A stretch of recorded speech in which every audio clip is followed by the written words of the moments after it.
first thing I learned was the fact that it's okay to make mistakes. It's okay to get out there and look stupid. It's okay to put yourself on camera when you're not a very good speaker. It's okay to go and fail in front of people. It's okay to put your hand up in class. It's okay to make presentations in front of people and not do it very well. It's okay to approach people and ask them things. It's okay to take on a job that you're not sure about and just make it work if you're not 100% capable at the time. It's okay to just push yourself and stretch yourself, and don't be afraid to make mistakes and to look stupid. It's the biggest lesson that I've probably learned in the past 10 years, and the biggest change in my whole life, my whole happiness and my feeling of success and satisfaction in life has been having the confidence to go out and just make mistakes and look stupid in front of people. And it's partly what I'm doing now, basically. Yeah, another thing is that as much as I absolutely resisted it for most of those 10 years, the ability to sell is so important. It's insane. In any walk of life, in any profession, in whatever your dreams are, you can get all the qualifications you want, and you can get all the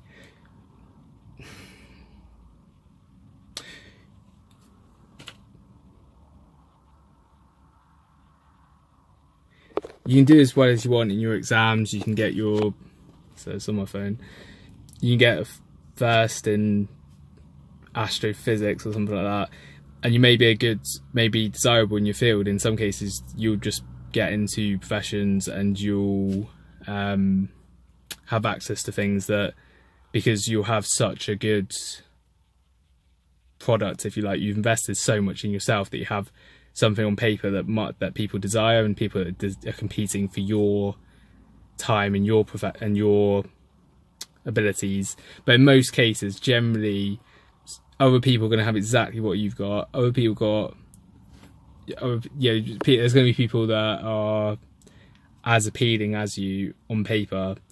The people that get ahead, regardless of what qualifications you got, what school you went to, what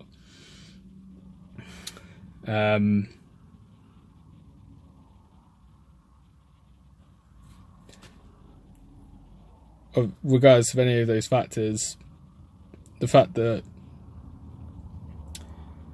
if at the end of the day, it's still a market. So we go through the education system. In my experience, I always just thought, if I could get good enough GCSEs, I can do A levels. I can get enough good enough A levels. I can do a bachelor's degree, and so it goes on. So you can always get into the next cohort, regardless of how you are, anything about you. As long as you get that grade on paper, then you're accepted.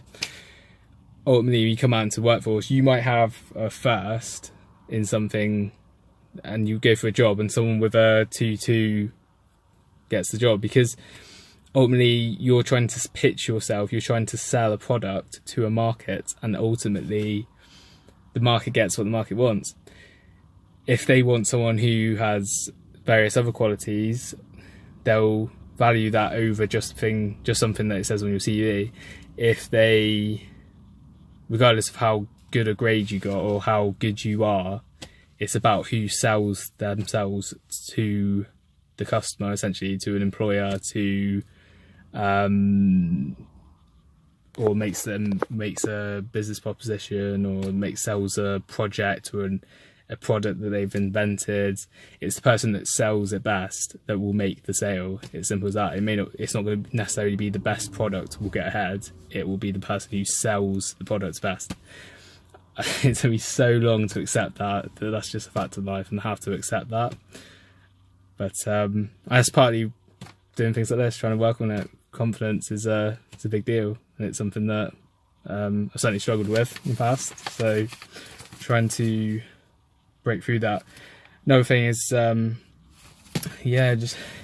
always thought that I always felt sort of financially challenged, I would say. I would describe it as, I always felt that if I got to a certain point where I made a certain amount of money, then everything else will just fall into place. I'll just have this amazing life. And it's just not the case. At age 24, I mean, I was earning enough to have a decent life. I was earning more than anyone else I knew, really. Or certainly in my family. And I certainly wasn't, well, I wasn't happy. I didn't have all the other ingredients that life requires to be happy. Still working on that, to be honest. It's still a work in progress to have a truly have a life that I'm satisfied with, and that I totally enjoy and have the right ingredients to that. But certainly it's not all about money, as simple as that. I know that for a fact now, but back then that's all I cared about. I thought, if as long as I can get the right grades and I can get the right job, and then everything would just fall into place. But it's just not that way. Equally,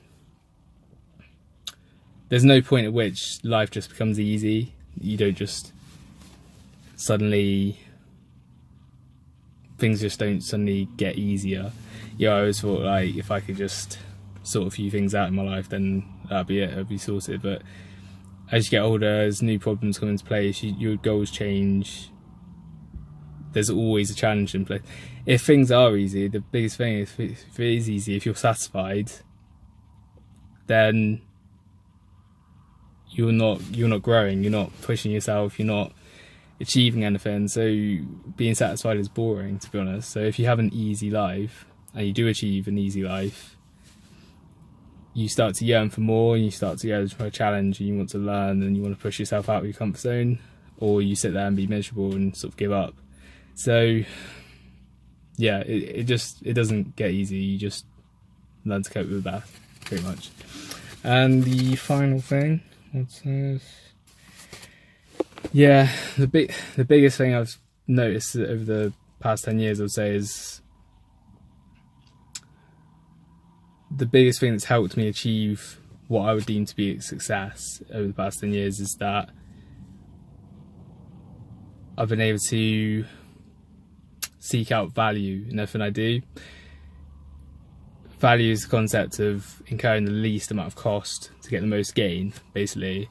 And everything I've done has been a matter of trying to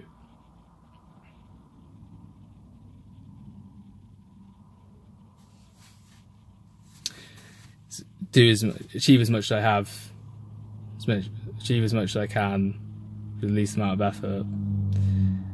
So making an impact is much more important than just working hard, than clocking loads of hours, than sitting at a computer and doing loads of good work that isn't necessarily of value to people that matter, or getting really good grades and really working hard for no good reason, to spend your whole life worrying about how much everything costs and not spending money, and trying to be very conservative in how you live your life, with the idea that you're going to just save money up, when really it's about finding areas where you can maximise the impact that you're having, maximise the amount of earnings that you're having, while incurring the least amount of cost. When I was 15, I just didn't have a clue. I just thought, if you just work hard, that's how you get ahead, and that's it. I think a lot of people still have that view, and it takes a long time to realise that there's a lot of easier ways of getting things done. But yeah, so that's 5 things. One thing I'm working on is trying to close presentations, trying being firm and bring things to a close decisively. So yeah, so this has been a good exercise for me. It's helping me build my confidence and build my ability to talk to something that doesn't actually give a response and isn't supporting me in conversation, actually hearing my own voice, which is a bit of a novelty. But yeah, so thanks for watching. I'd be interested to know what you were doing at 15, and get involved in the hashtag when I was 15 and share your own contributions. I look forward to seeing them. Thanks.